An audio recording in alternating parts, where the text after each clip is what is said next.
Good evening everyone. One more time I have here the some type of the question. कुछ question हैं solve करते हैं उसको। और ये लेखपाल के लिए बहुत ही उपयोगी है, सभी के लिए उपयोगी है, क्योंकि इस क्वेश्चन वहीं से बनते हैं, उठते हैं।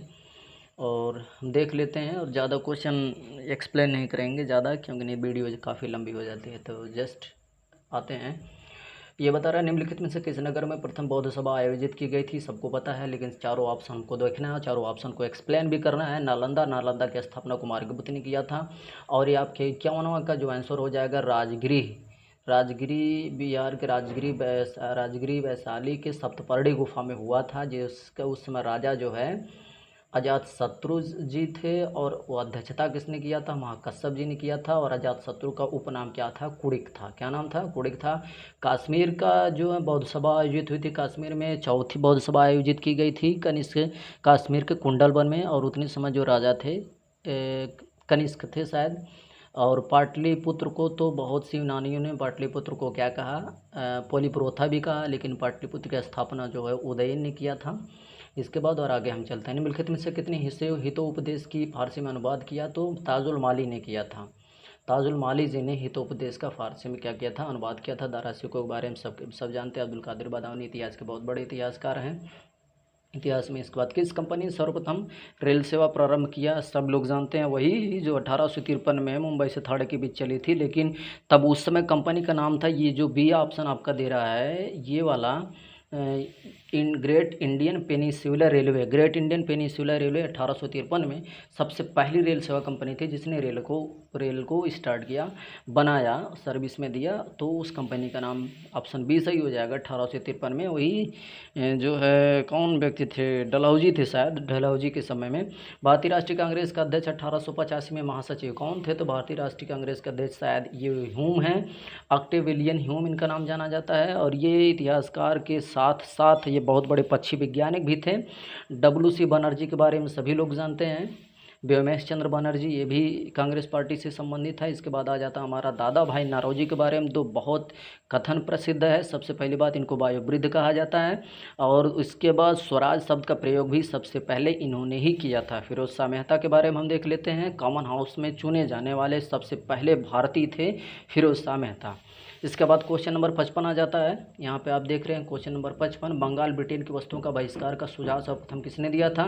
तो बंगाल बहिष्कार वस्तुओं का सुझाव सर्वप्रथम किसने दिया था? कृष्ण कुमार मित्र जी ने दिया था। और उनकी एक पत्रिका है, उस पत्रिका का नाम क्या है? संजीवनी, जिसके बारे में आप जानते रहेंगे। उस पत्रिका का नाम क्या है?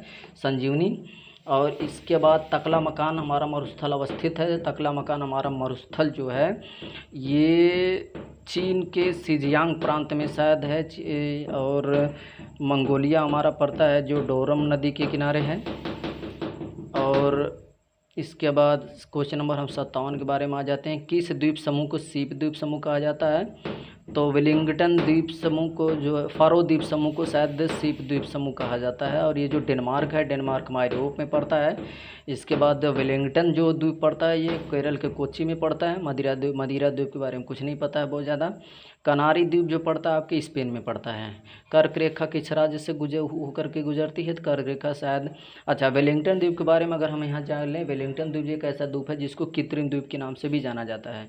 कर्क रेखा किस राज्य से होकर के गुजरती है? कर्क रेखा हमारा झारखंड से होकर के गुजरती है। बाकी उड़ीसा, उत्तर प्रदेश, उड़ीसा के बारे में अगर आप जानना चाहें तो जाजनगर, मुझे उड़ीसा का जाजनगर बहुत ज़्यादा फेमस है। इसके बाद आंध्र प्रदेश, आप लोग जाने रहे। नंदा देवी चोटी के बारे में अगर हम जान लें तो भारत की दूसरी और विश्व की 23वीं सबसे बड़ी चोटी के रूप में जानी जाती है नंदा देवी। और ये कहाँ से होकर के नंदा देवी निकलती है? तो इसका आंसर हो जाएगा बी, 59 का आपका बी हो जाएगा। गढ़वाल हिमालय का भाग है। और लेकिन हम चारों ऑप्शन को देख लेते हैं। असम हिमालय का भाग जो तीस्ता और ब्रह्मपुत्र के मध्य से होकर के जाता है। नेपाल हिमालय का काली और तीस्ता नदी के मध्य से होकर के जाता है। पंजाब हमारा सिंधु और सतलज नदी के मध्य से होकर के जाता है। इसके बाद खारी नदी का अपवाह तंत्र किस वह तंत्र का वह अंग है जो ये, तो इसका हमारा क्या हो जाएगा? बंगाल खाड़ी हो जाएगा। फिर टेलीविज़न के ट्रांसमिशन में प्रयुक्त किया जाता है। अब इसमें देखिए थोड़ा सा एक्सप्लेनेशन रहेगा। एक हमारा सिंप्लेक्स कम्युनिकेशन होता है, half duplex communication, full duplex.